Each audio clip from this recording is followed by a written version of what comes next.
Hello and you're welcome to the Big Tech Show with me, Adrian Weckler. Now, Monty Munford is a journalist, he's a crypto expert, sometimes even a Bollywood actor. He regularly writes for The Economist, Cointelegraph and Tech.eu and is currently growing a new startup called Home Truth. A few years ago, he reported on the BBC that he had been defrauded of £25,000 in cryptocurrency, mainly Bitcoin and Ethereum, when his private keys were stolen from his Gmail account. Monty, you're very welcome to the podcast. Thank you. I think that story is going to follow me to my grave.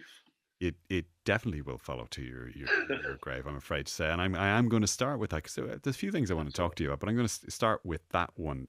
You got interested in crypto after it started to make headlines with what was then regarded as an eye-watering valuation. I think in 2017 it was around $20,000 for a Bitcoin. Can I just ask you what your motivation was at the time, first of all, for investing in it, and how did you store it? It's actually an Irish story. I was invited to be an advisor to Lambay Island, just off the coast of Both. Dublin. Yeah.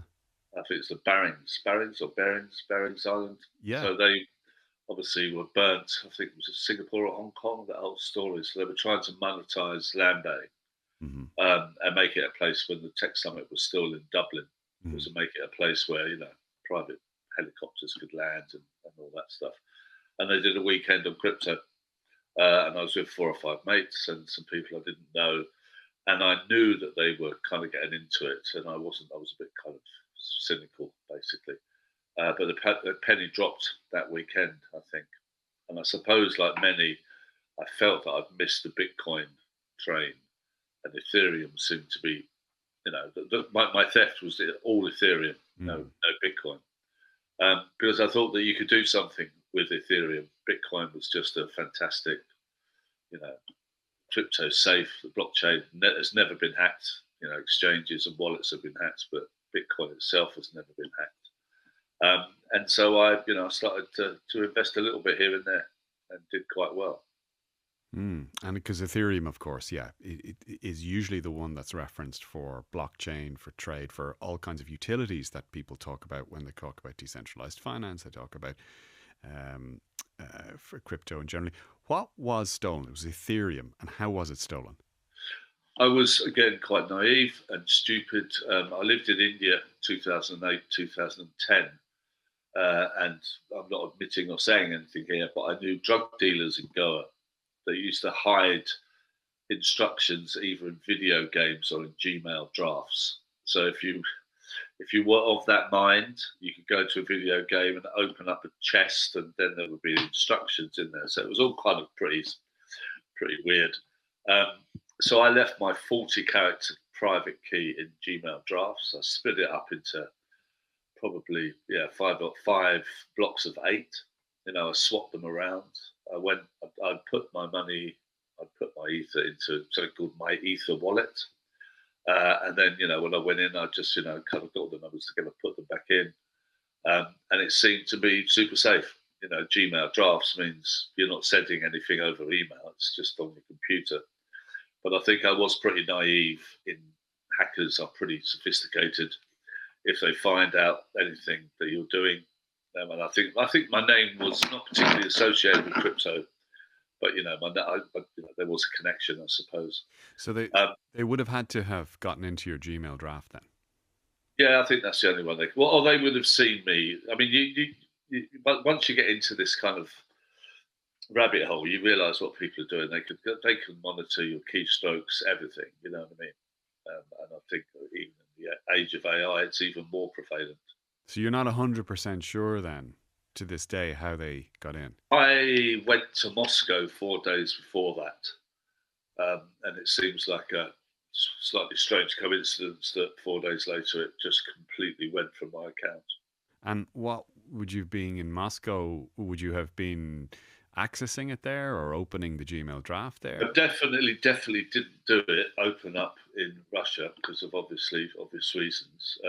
But I was in that geographical location, and I suppose they may have noticed something. I mean, I don't know. I went after it. But there was a stage where that 25 grand was worth $500,000. I mean, it's still worth 300 grand now. That's what it's worth. So that Yeah, man. I mean, even with ether down at $1,800, it's still worth it. I mean, I bought a house 2.5 years ago. It would have been a significantly bigger house if I had that Ethereum. I've got over it, man. You know what I mean? Yeah. I the mean, only, the the only, the, one thing I would genuinely like to know was, like, did you get much sympathy at the time? Because you, I no, I got actually. You know what? Kick a man when he's down. You know, what I mean, there were a number of articles saying tech journalists what a so and so, what a so and so, which made me very angry and very vengeful and ready to kill someone if they got anywhere near me. Um, and there was very little sympathy. It's like most things, you know what I mean. If you see someone homeless in the street, most people just walk by and think, "Thank God that's not me." Um, but I had some very good support from hackers that I knew, black hats and white hats, good boys, bad girls, good girls. Um, and then we thought it might have been malware for about mm, 10 days. They said, "Listen, don't worry, we'll put a stock on it." And so I had one night where it was 80% chance I'd get it back down to 5% and everything. And I went after it. I mean, I kind of stopped going after it about 2 years ago. I got lawyers involved. The one thing that I didn't realise was that I could only get back the value of what it was worth at the time. right. So I could only get 25 grand back. I But couldn't who get. from? Well, I mean, just from the lawyers kind of representing me, saying that that's the only thing we could do. We can go to the exchange, which was Binance, where the money was spirited away, went into Monero. So that was your best path, you thought, at the time, was Yeah, yeah. Binance. I went to Action Fraud in the UK, and they asked me to send them a stamped addressed envelope. It's so difficult not to swear at this moment in time, and I won't. But then, to be fair, after that they were really good. Mm, You know what I mean? As I said, if there's a lot of money that went missing at the same time, not mm. just from my account, and to bless them, they did their best. But And did that whole episode sting you out of the crypto market, or did you? absolutely, 1,000%. I thought, what? I mean, the thing, I was writing more at the time, so I was, you get a welter of press releases pretty much 3 months in advance of anything that's happening. So it's like, this is crowdfunding year, this is crypto year, this is AI year, it's definitely quantum year this year. Mm, So you have an idea of what's going on, and it's just like, do you know what? This is just full of the worst people I've ever met in my life. The dirtiest, scummiest, horriblest, fascist, greedy, libertarian bunch of. you didn't like them. No, I didn't like them at all. However, because of that kind of welter of releases, a couple of years later, um, I could see that something interesting was forming here, like an infrastructure that was like layer one, layer two, different coins. There were, I mean, once you get to know it, you realise what to steer clear of.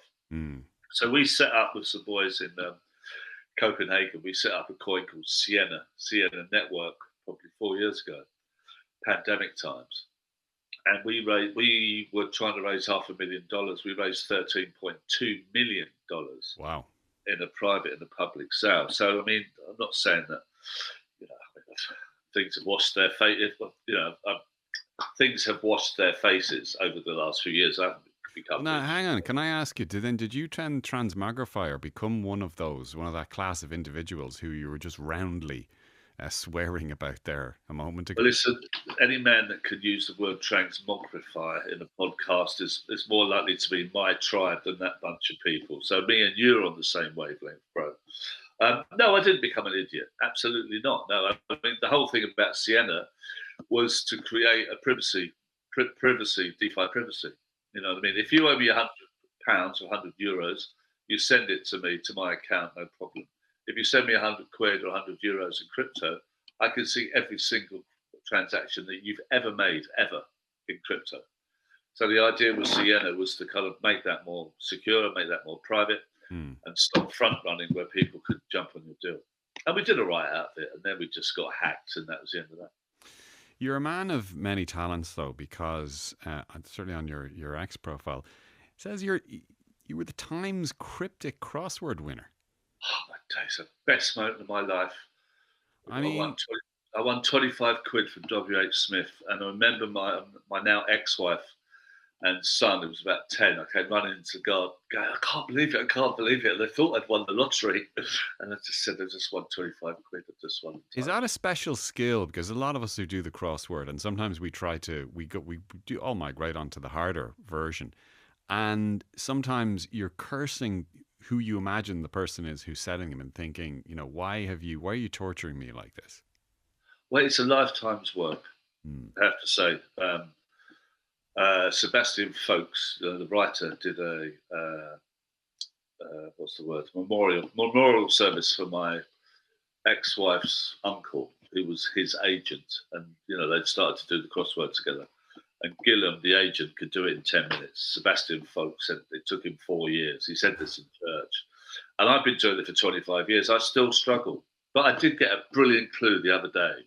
It's a brilliant clue. So Yeah, you have go to on. split out. So it says state, which is usually a US state. So that's the straight bit. Hmm. So you have to get that bit. State in which Prince Harry spent 9 months. And you think, how can you get that wordplay? And then you realise that the answer, the state, is Indiana. Now you split that up in Diana. Oh my So goodness. that That's actually that very type, that type of thing will make my day. Do you know what I mean? Yeah. And it's also good for kind of thinking in a different way. It works. It kind of plugs my brain into gear in the morning. Well, look, before we get on to some of the other stuff, so I want to talk to you a little bit about journalism, a little bit more about crypto. But you've been in 2 Bollywood films. I lived in India for 2008, 2010, when my son Jack was 5. So financial crisis, got out of Dodge, lived on the beach for 2 years. Mate of mine had a boutique hotel there. We used to play this sport called Sally Ball every night, which is water polo, water volleyball. We were so fit. Mm. And said, do you want to be a dead soldier in a film? And I said, well, yeah, of course I do. And then it went crazy. I was speaking somewhere in Singapore, I think. I went to the set, pretty drunk actually. We got drunk with a taxi driver on the way there. And then suddenly they promoted me in the film to be Major Johnson, which you couldn't make up. And then I was leading my troops into battle behind a tree. Don't look at the tree, Monty. It's going to blow your eyes out. But then I got on the roof and I shot the guerrilla leader dead. That was the first film. And the second film, I was a Russian drug dealer who takes exception to the policeman or the big gangster, and I'm thrown into an incinerator and burnt to death. And I get my death scene, and that was it, really. Oh yeah, no, I did another one. I went to Sri Lanka about 3 years ago. I was in a hotel, and they asked me if I wanted to be a diner So number you were one. just like you were hanging around, and you were basically approached on spec. Well, no, but there was my mate had a boutique hotel, as I said, so there'd be a lot of Okay. people that would come down from Mumbai to go for the weekend. And there was no Well, dancing. everyone asked that. No, it was killing, brother, not Ah, dancing. okay. Killing and Okay. being evil. Okay. Okay. Well, look, congratulations nonetheless. You also crossed the Sahara Desert in a Volkswagen in the Western Sahara twice. What was that about? 3 years ago, my mate and I decided I always wanted to do the Paris Dakar motorbike thing. Hmm. We got around to it. A VW Golf, which I bought, which was very helpful to me during the transition of divorce. Drove everywhere for years, and said to him, "So we just drive to Dakar and give the car to an orphanage or give the car to a hospital because that car is just the best car ever." Hmm. And so we did do that. The only problem was when I got to, I've still got the car outside my house. What It's got mark? What mark is it? What version? 1.6. Yeah, but it's the Golf. Is it the Mark 5, 6, 7, I 4? don't understand what you're talking about. I know. What I year was know. it? What year was it? 2003. Okay. Yeah. Yeah, I think Mark. Oh, well, anyway, so when I say twice, so basically I exchanged on my house in Mauritania. You know what I mean? I got a phone call. We couldn't leave the car there. We had flights booked out. I would have got a €20,000 fine. So they don't like people doing that. So I had to drive back on my own, and that's when it got really interesting. I speak Arabic quite well. I got arrested for espionage. I had a pistol. Sorry, Thrown arrested for espionage. Yeah, well, just it looked a bit weird that I was speaking Arabic and I'd only been in Dakar for 14 hours, and then I was driving back, so it did look a bit iffy. And we had a really serious problem on the border. No water. The scanner had failed, which is the scanner of trucks, and it was 50 degrees, man. And then I managed to get out probably about 3 o'clock. I knew where to go. I had to never drive in Africa at night. And I had 4 of the most insane hours in my life. You know what I mean? Just I've never been. I've been in the zone as a writer, but I've never been in the zone as an athlete. But those 4 hours, I learned more about myself. I was like the last man on earth. There was no one coming to the border. I was driving 100 miles an hour through the desert. Suddenly, I'd see, birds. Then I'd see the Atlantic, and then it was just the most extraordinary 4 hours of my life. And then I managed to get home somehow. When is the Netflix biopic coming out, Monty? No, well, I should write it up. Do you know what I mean? I was going to I should write it up. Actually, it was like a realistic Top Gear. Fear and Loathing. This is Fear and Loathing. No, it was. Well, the thing about John Sheffer, the guy I went with, he worked for Trailfinders for 20. He's worked for Trailfinders, the travel agent, for 25 years. So he mapped us out. So on the way there, it was extremely efficient, and we saw some amazing things. And as mates, we had a right laugh. But I kind of preferred it on the way back when it all went a bit squiffy. I quite prefer that type of travelling. Let me ask you about being an MC. You do that quite a lot. I was curious. I do a little bit of it myself. Do you find it's a little bit like being a comedian? It's funny to say. Do you know Donald Lunny? This great Lonnie, the traditional Irish musician. Yeah, so his son Oisin Lonnie is a great friend of mine, and is probably the world's best MC. And we talk about this. It's like one of the world's best humans, actually. We talk about this quite. I'm not that good at it, to be honest. Do you know what I mean? I was cleaning up my computer this morning, and this is true. And I found out what's this massive file, and it was me on MC at the stage in Armenia with Kim Kardashian. Which again will just go, yeah. You're telling the truth, because I've seen your ex profile and your ex picture. Yeah. It's you and Kim Kardashian. Yeah, she looks like she's just had a nice time with me. Actually, you can see by her hand. Do you know what I mean? So yeah, I suppose I'm just. I watched that this morning, just like 2 minutes, and my skin crawled. It's not really my thing, I don't think. I can do it all right, and I got better at it as I went through it. I'm a pretty good moderator. But that was the thing. When I came back from that trip to Senegal, I moved into my house the next day. Then I went to Kosovo the next day to be the MC for an event there and interview the Prime Minister on stage. It was probably the hardest 2 days of my life. And I kind of don't. There's no money anymore as well. It's not. It's just Oisin does all right. He's a good lad. But I kind of do it under sufferance. I couldn't do it. I mean, and people do it for free now. Yeah. I mean, for a hotel and a flight, and I'm just, it's my time. You have to pay me. Yeah, there's a bit of that in crypto, actually. I know somebody who does a little bit of that in the crypto world, and she does it kind of just for the hotel and the flight. And I'm kind of like thinking, it's not a huge future in that for you, unless you enjoy the flights. Let me ask you about journalism. You came relatively late to it. I think you might have been in your 30s when you retrained, were you? I was, yeah. Yeah. What was your thinking? What had you been doing before that? What was your think? Why did you get into that? I was a bum man. I was a motorcycle dispatch rider in London for 12 winters. I was basically a Poundland outlaw and Lothario. So I just had quite a good time until I was in my mid-30s. This Netflix biopic gets better and better. But I went around the world in '95 with a Mont Blanc pen to write a book, because I thought that there would be not many people writing books with a pen anymore. I think, was it Truman Capote said about Jack Kerouac that wasn't writing, that was typing, because he did it all on one roll. So I wanted to turn that on. It took me a year. I mean, I ended up all around the world into some serious problems. I ended up in Berkeley in California. I wrote it all there, and I thought it was a genius. And the book's pretty. I mean, the book's. Weirdly look. Yeah. That's the manuscript there. You know what I mean?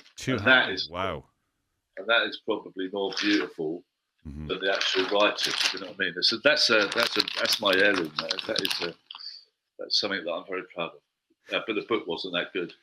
Okay, tell me about a little bit about Home Truth, property technology. Because you've raised a bit of money, I think, or you. The last I saw, you were looking to raise a bit of money for that. Yeah, no. Well, when I bought this house Mm. where I'm in now, the person who sold stripped the whole place, Hmm. lied about everything. A friend of mine came over to see me while I was trying to do it up again, doing a lot of stuff in AI, and I said, wouldn't it be great if there was a logbook for homes like there are for cars? So we started that. I spoke at an event in Ibiza. Someone's got to do it.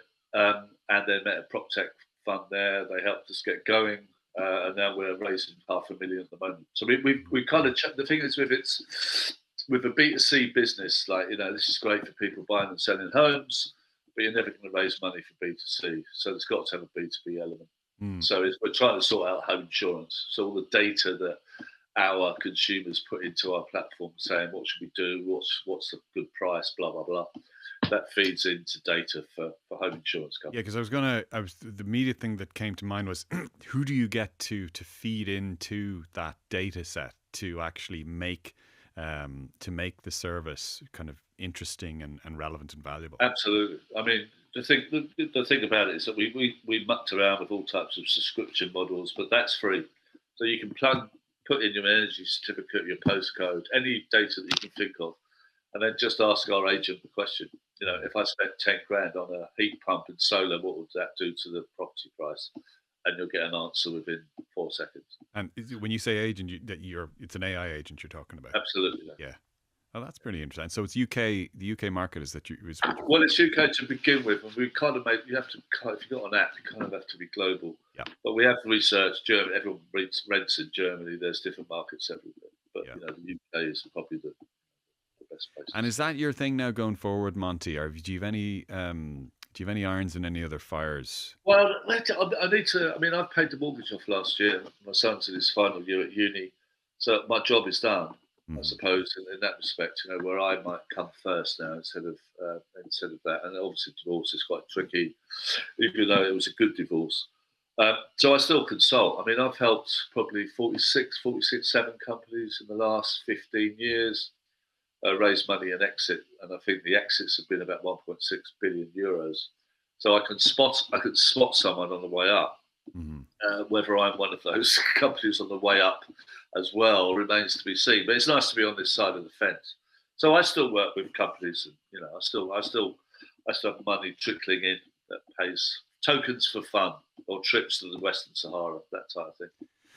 Monty, it's going to be a hell of a biopic. I can't wait to see it. Monty Munford, thank you so much for joining us on the Big Tech Show. Gavin Hennessy was on sound today. JJ Clark produced. I'm Adrian Weckler. You've been listening to or watching the Big Tech Show. We'll talk to you soon.